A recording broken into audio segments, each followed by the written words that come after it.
1절부터 10절까지 보겠습니다.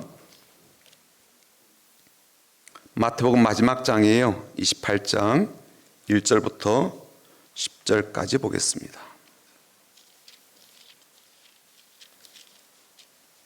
마태복음 28장이고요. 1절부터 10절까지 우리 같이 읽어보겠습니다.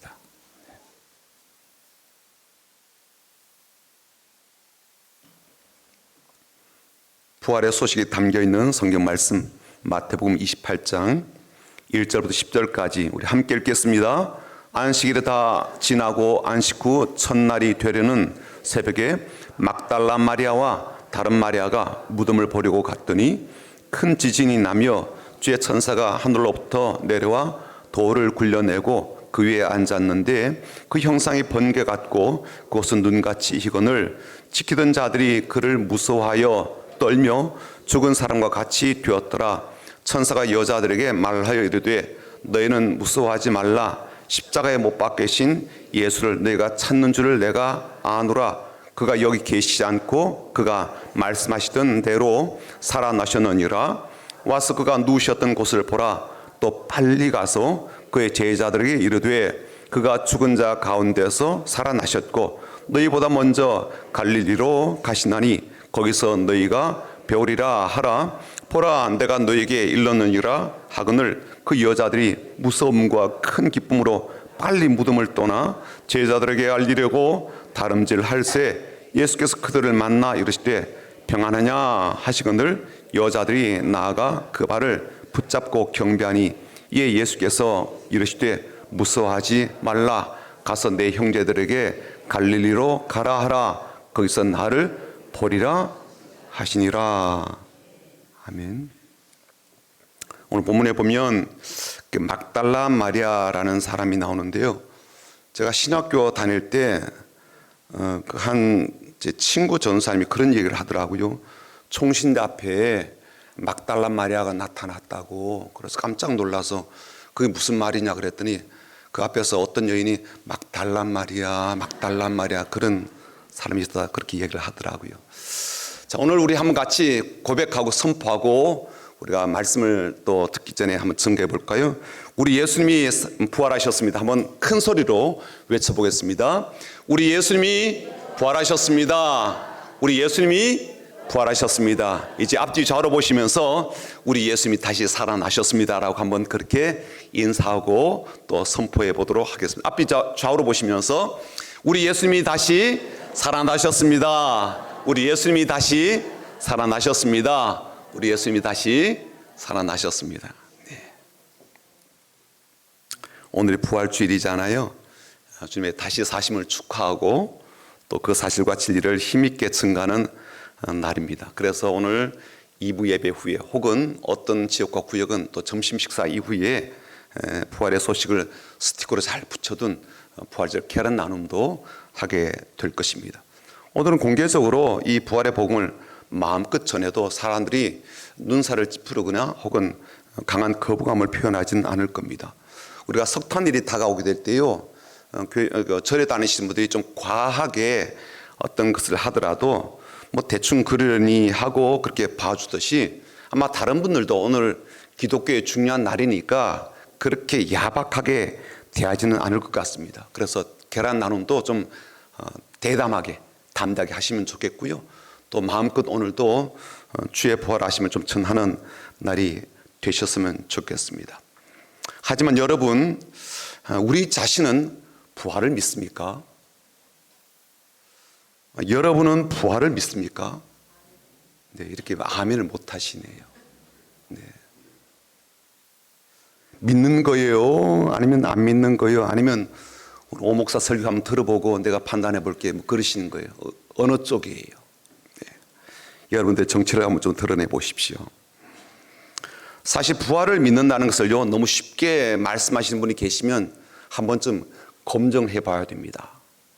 부활은요, 상식적으로 안 맞는 말이에요. 그리고요, 과학적으로도 안 맞는 말이고요.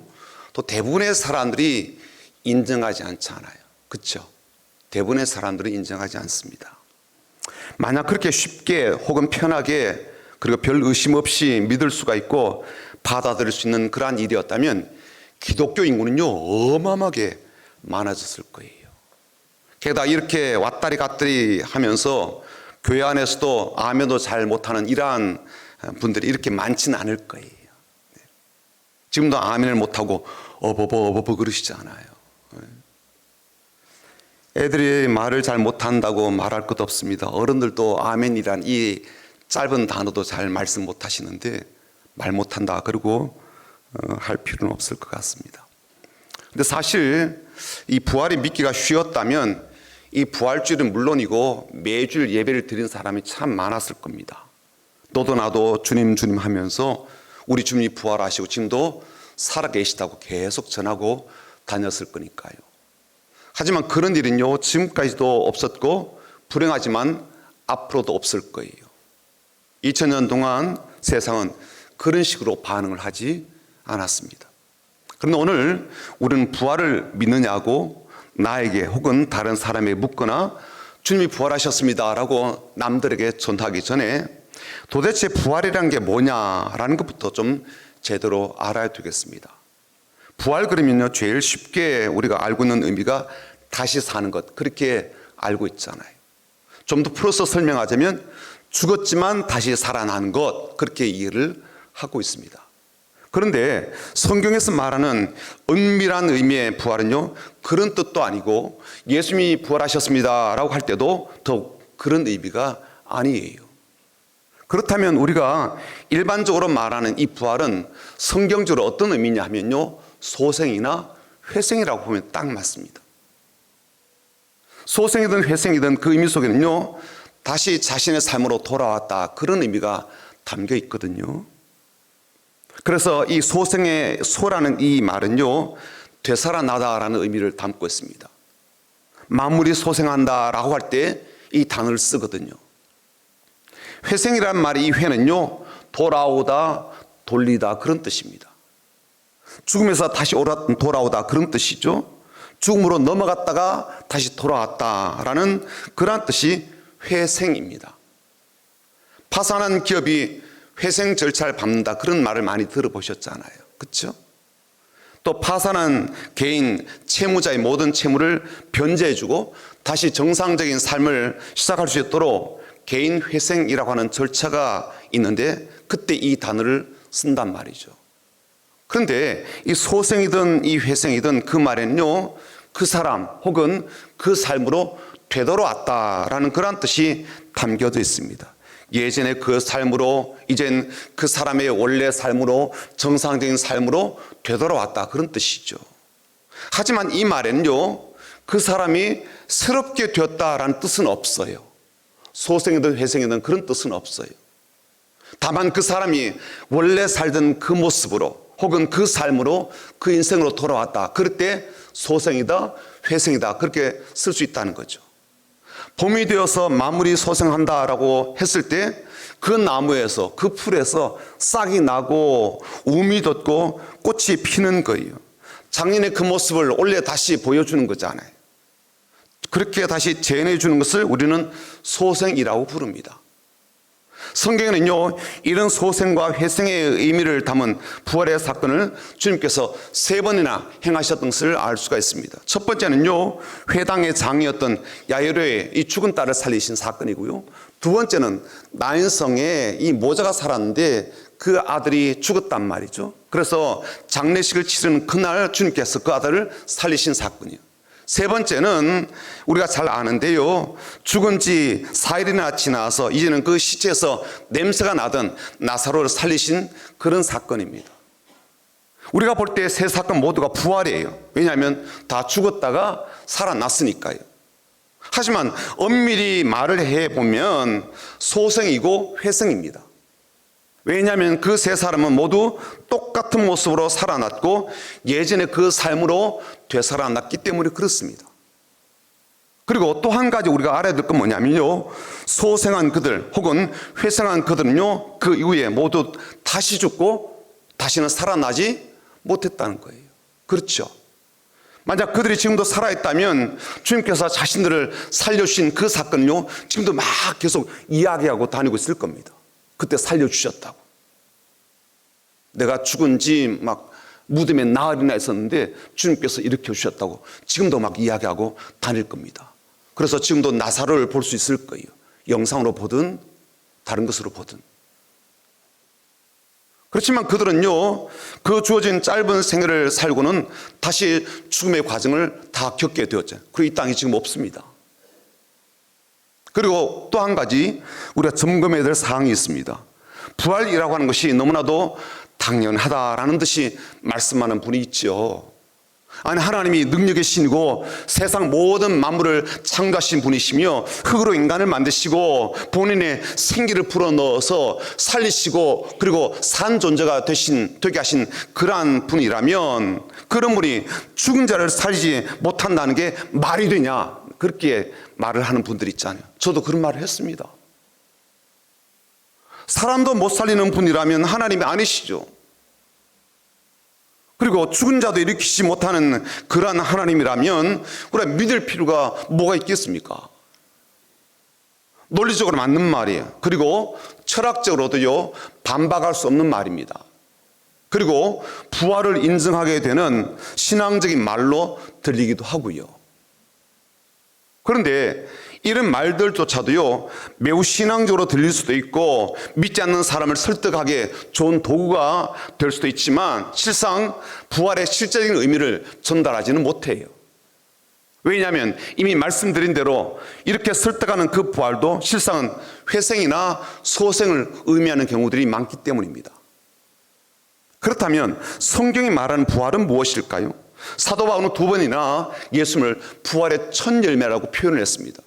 고린도전서 15장 20절 한번 보시죠. 한번 읽어볼까요? 그러나 이제 그리스도께서 죽은 자 가운데서 다시 살아나사 잠자는 자들의 첫 열매가 되셨도다. 잠자는 자들의 첫 열매라고 그리스도를, 예수님을 표현했거든요. 또 23절로 넘어가면 똑같은 구절이 나옵니다. 한번 읽어볼까요? 그러나 각각 자기 차례대로 되리니 먼저는 첫 열매인 그리스도요, 다음에는 그가 강림하실 때에 그리스도에게 속한 자요. 첫 열매가 그리스도시다. 그리스도가 첫 열매다라고 계속 강조하고 있죠. 주님이 부활의 첫 열매라고 하신 것을 보니까 주님이요, 부활의 첫 주자이신 거죠. 그렇죠? 그전에는 부활이 아니라 소생이나 회생이었기 때문에 비로소 부활하신 주님에게만 부활로서의 첫 열매라고 표현을 했던 겁니다. 그렇다면 주님의 부활은요, 소생이나 회생과 무엇이 다를까요? 이건 이렇습니다. 주님의 부활은요, 새로운 세상이 열려지게 하신 것이기 때문에 지금까지의 부활처럼 보였던 소생이나 회생과는 다르다는 거예요. 다른 이들은요, 설사 죽었다가 살아나기도 하였지만 그들은 세상을 바꾼 게 아니었다고요. 새로운 세상을 오게 한 것도 아니었습니다. 단지 살아난 몸으로 자신의 인생을 살다가 죽었을 뿐이에요. 하지만 주님은요, 달라도 많이 달랐습니다. 주님은 부활하심으로 이 땅에 다른 세상을 가져오셨고 다른 세상을 열어주셨습니다. 그래서 어제까지 계속된 이 고난주간 밤기도의 이 마지막 메시지가 안녕하시다라고 인사하시는 주님, 예수님에 대한 말씀이었거든요. 주님께서 부활하신 뒤에 제자들에게 오셔서 처음 하신 말씀이 샬롬, 평안하냐, 평안해라, 그런 인사였습니다. 제자들에게 편하게 하는 이 인사말이기에 편하게 듣고 받아들일 그러한 말이었지만 주님은 2번이나 샬롬, 너희들에게 평안이 있을지어다 라고 그렇게 인사를 하고 말씀하셨거든요. 그들이 두려워하고 있어서, 너무너무 겁내하고 있어서 절망적인 그런 마음에 빠졌기 때문에 그들에게 그렇게 평안을 빌어주고 축복하시는 거예요.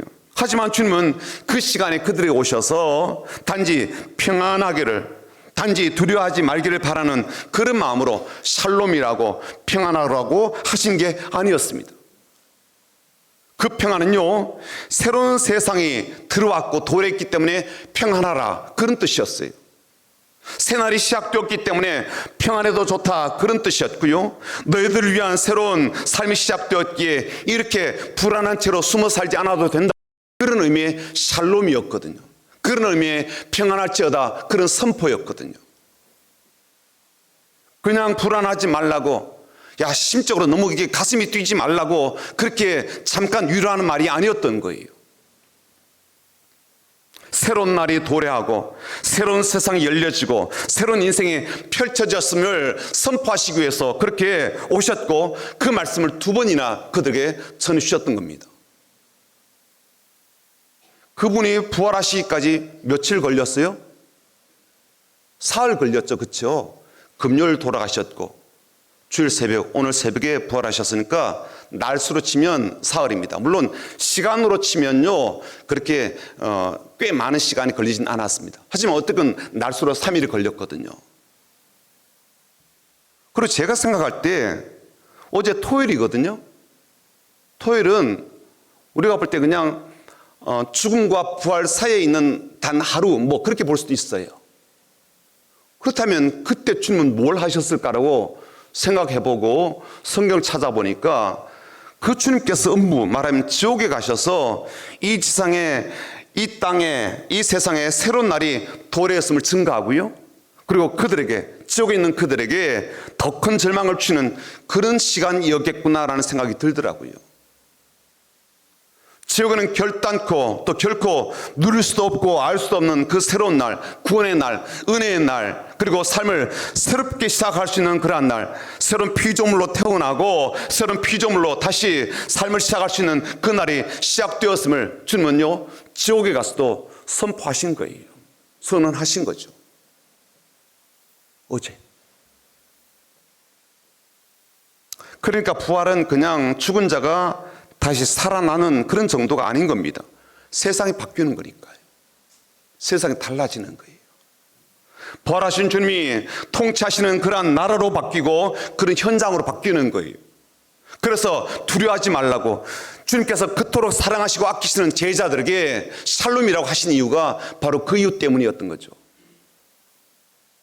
옛 세상이 뒤집어지고 새로운 세상이 도래했다. 이것이 부활이라는 겁니다. 주님의 부활이 가져온 그러한 역사이죠. 지금 이 땅은 어떤 땅입니까? 어떤 세상입니까? 죽음이 모든 것을 지배하는 세상 아닙니까? 죽음이 그야말로 삶의 모든 영역에 강력한 영향을 끼치는 그런 현장 아닙니까?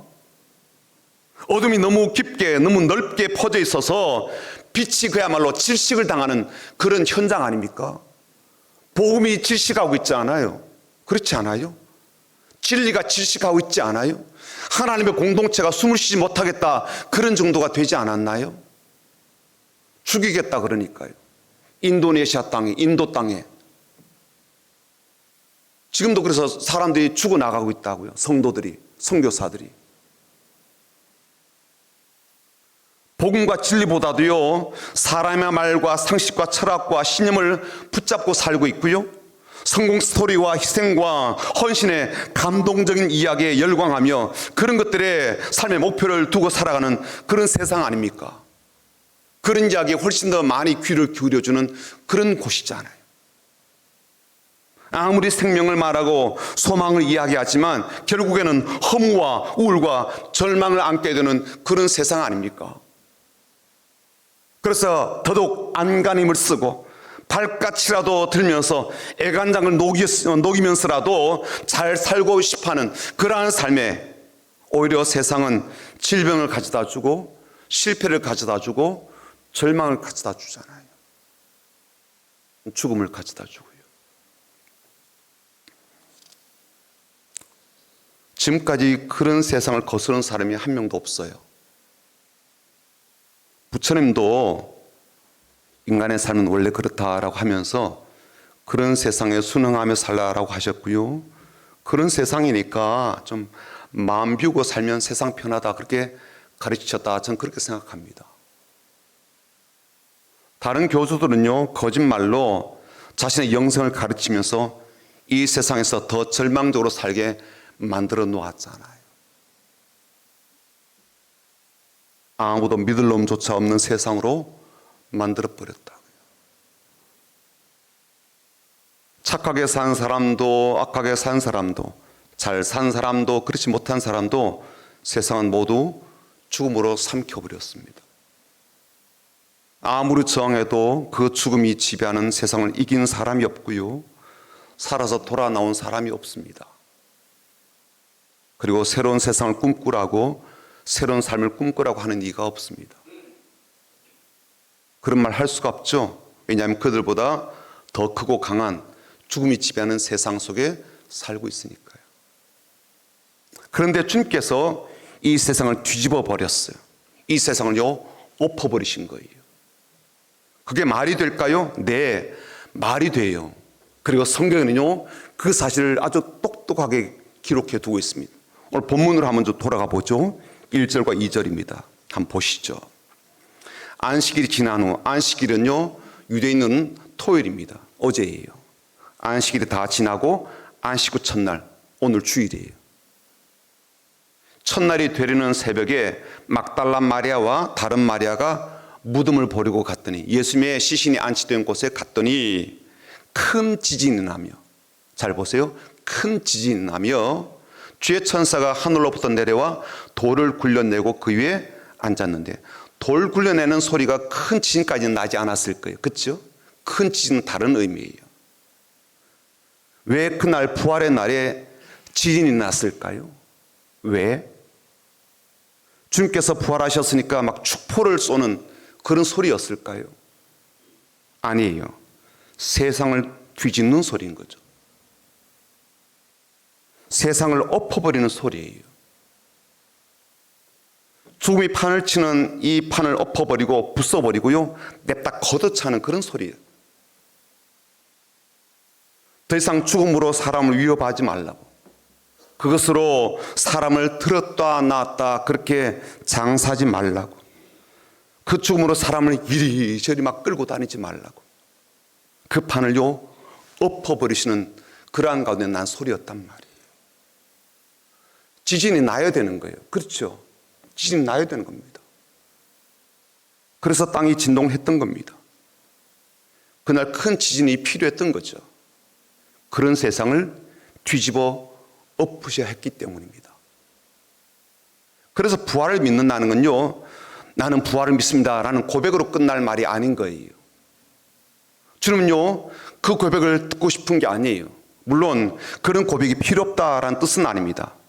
부활이 왜 부활이고 어떤 부활입니까? 세상을 바꿔버리고 뒤집은 그러한 부활이잖아요. 그리고 우리에게 새로운 세상을 주시고 우리에게 새로운 날을 주시고 새로운 삶을 주신 그런 부활이잖아요. 그렇게 어제 생각으로 살아서는 안 되는 거예요. 어제 그 마음으로 살아서는 안 된다는 뜻입니다. 부활을 알고 부활을 믿기 전에 생각이 있잖아요. 그렇게 살아온 삶이 있잖아요. 그런 인생이 있지 않습니까? 그런 마음이 있고요. 그런데 부활을 알고 부활을 믿고 그 이후에는요, 똑같이 그렇게 살면 안 된다, 그런 뜻이 되는 겁니다. 그렇잖아요. 부활을 믿는다라는 고백이상으로 그 부활이 나의 부활이기 때문에 나의 삶에 새로운 세상이 열리고 새로운 삶이 열렸기에 부활의 새로운 걸음으로 걸어가라, 그런 뜻인 거죠.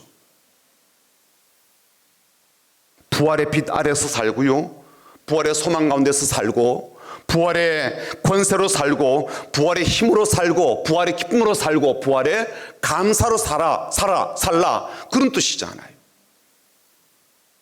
아직도 아멘을 못 하시는구만. 아직도. 그래서 우리는 자꾸만 회생조차도 못 사는 거예요. 소생도 안 되는 겁니다. 이제 부활이 깨달아집니다. 그런 인정과 동의를 구하려고 주님께서 부활하신 게 아닌 거죠. 저와 여러분의 인정과 동의가 없어도요, 주님은 부활하셨고 주님요 새로운 세상을 열어주셨습니다. 내가 인정하지 않아도, 여러분들이 동의하지 않아도, 나 믿습니다 그러지 않아도요, 주님은요 세상의 판을 엎어버리신 거예요. 동의받고 하셨어요? 도장 찍어 주어가지고 비로소 주님께서 이제는 동의를 했기 때문에 세상 엎어버리자 그러셨나요? 아니거든요.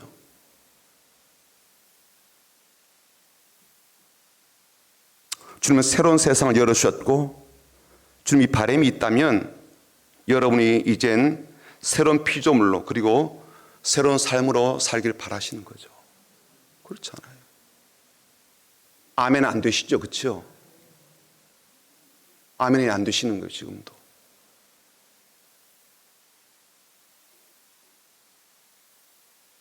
이 사실을 알았던 사도 바울은요, 큰 소리로 외쳤습니다.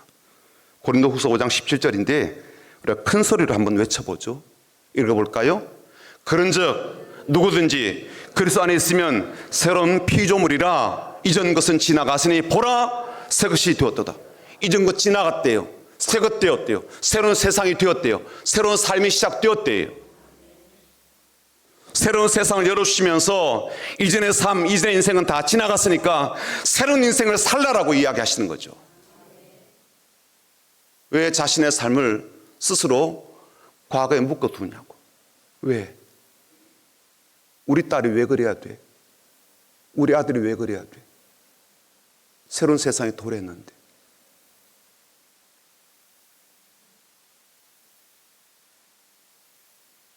그래서 새롭게 태어난 것 같은 그러한 삶을 우리에게 주시면서 이렇게 표현하신 거였거든요.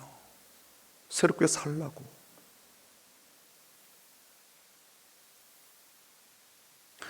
저는 지금 여러분들에게 동의를 구하는 것도 아니고요. 지금 여러분들을 설득하려는 것도 아닙니다. 부활은 우리의 동의라든지 설득이라든지 인정 이런 것을 통해서 획득하는 선물이 아니니까요. 부활은요, 부활하신 주님 앞에서 우리의 말문이 막히고 우리의 말문이 열리는 것입니다. 왜 우리의 말문이 막힙니까? 죽음이 지배하고 실망과 절망과 우울이 지배하는 그러한 세상을 주님께서 엎어버리시고 새로운 세상을 열어주셨기 때문에 말문이 막히죠. 아무도 일을 못했는데 주님께서 해주셨잖아요. 그럼 말문이 막히는 거예요. 내 인생 하나 바꾸지 못하는데 누가 세상을 바꿔요? 내 가정 하나 바꾸지 못하는데 누가 이 땅을 현장을 바꾸냐고요. 그런데 주님께서 판을 엎어버리시잖아요. 말문이 막히는 거예요. 그래서 부활주일은요, 말문이 막히는 날입니다. 하지만 부활주일은요, 우리의 말문을 열어주신 날이기도 합니다. 살아계신 주님을 이제는 만나라고, 그 주님께서 당신의 삶 가운데 이루신 그 일을 당신은 경험하라고, 당신의 삶 가운데 새로운 날이 시작되었다고, 당신을 위한 새로운 세상이 열려졌다고 선포하게 하는 말문이 열리는 날이잖아요. 그렇지 않아요? 아직도 아멘이 안 되시는군요.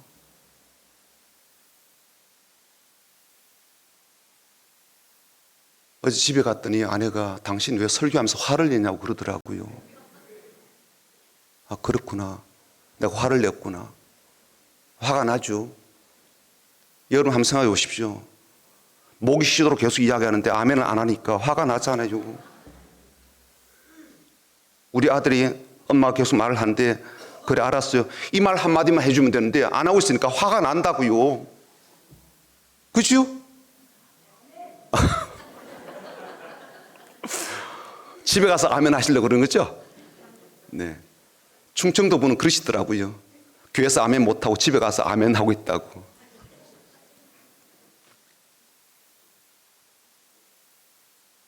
그래서 초대교회 성도들은요, 그렇게 말문이 열려가지고 막 선포하고 전하고 막 외쳤기 때문에 세상을 소란하게 하는 자들이라는 별명을 얻었어요. 이건요, 사실 우리가 볼 때는 좋은 별명이긴 한데 그 사람들이 이 별명 붙여줬을 때는요, 비난하는 말이거든요. 아우, 시끄러워 죽겠어, 저 인간들은. 그 말이에요. 그래서 성경 자체는 천하를 어지럽게 하던 이 사람들이 그렇게 했습니다.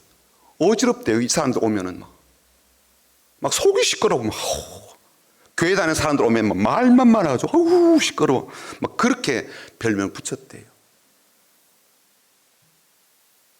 그들이 어제 구태연한 그러한 삶을 살았다면 이런 별명을 듣진 않았을 거예요. 그들이 내 삶에만 집중하고 몰두하고 있었다면 이런 비난 받지 않았을 겁니다. 그들이 내 가족만 챙기고요, 내 가정의 일만 앞세고 살았다면 이런 말을 들을 리가 없을 거예요. 참 좋은 사람이라고, 참 가정적이고 성실한 이 시대의 양관식이라고 그런 말을 들었을 거예요. 그들이 세상에서 존경받는 그런 일에 마음을 두고 사람들이 우러러보는 성공에 마음을 두고 살았다면 이런 욕을 먹을 리가 없죠. 오히려 대단한 사람이라고 엄지손가락을 치켜 세우는 그런 인물이 되었을 수 있습니다. 하지만 그런 삶에는요, 새로운 피조물의 삶은 없어요. 죄송하지만. 새것이 되어가는 그런 기쁨과 그런 은혜는, 그런 삶은 없어요. 성공은 할 수가 있어요. 그래서 성공에 대한 기쁨을 누릴 수가 있겠지만 새로운 피조물로서의 그런 은혜와 기쁨은 없어요.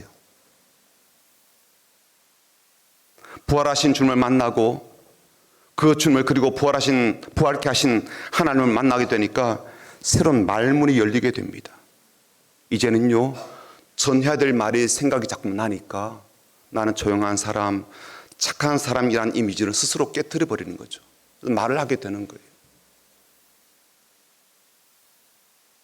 세상에 지진이 일어났는데 어떻게 가만히 있을 수가 있냐고요. 세상이 뒤집어졌는데 어떻게 가만히 손가락을 두고 문자라도 보내야 되지 가만히 있을 수가 있겠냐고요. 이 세상이 없어지고 엎어지고 새로운 부활의 세상이 도래하고 새로운 예수 생명이 임하는 그러한 날이 도래하고요, 영원한 부활의 첫 열매가 되어심으로 이젠 우리가 두 번째 열매, 세 번째 열매가 돼가는 그러한 일이 이 땅에서 벌어졌는데 어찌 드라마만 보고 있을 수가 있겠냐고요. 어찌 주식 이야기하고 골프 이야기만, 여행 이야기만 하고 있을 수가 있겠냐고요. 그렇잖아요. 새로운 세상이 지금 엎어지고 새롭게 생겼는데, 아닌 말로 돈이 판을 치고 권력이 판을 치고 음험하고 더러운 것들이 판을 치고요, 음란과 정욕이 판을 치고 있고 사람의 영혼과 심령을 망가져가는 그런 일들이 판을 치고 있는 이 세상이 이제는 뒤집어져야 되지 않겠냐고요. 그렇지 않아요. 정치판만 뒤집으려고 그래요? 아니에요. 우리의 삶의 판이 뒤집어져야 된다고요. 그래서 우리 하나님이 아시기에 우리 주님을 보내셨고요, 우리 주님이 십자가 위에서 죽으심과 사흘 만에 부활하심으로 그런 세상을 끝장내시고요, 판을 엎어버렸어요. 밥상을 걷어차듯이 차버렸다니까요. 그리고 우리의 삶에 새로운 세상을 주시고 새로운 날을 주셨습니다. 그래서 이 부활을 감사하고 이 부활의 새날을 새롭게 살아가는 저와 여러분 되기를 주님 이름으로 축복합니다. 아멘.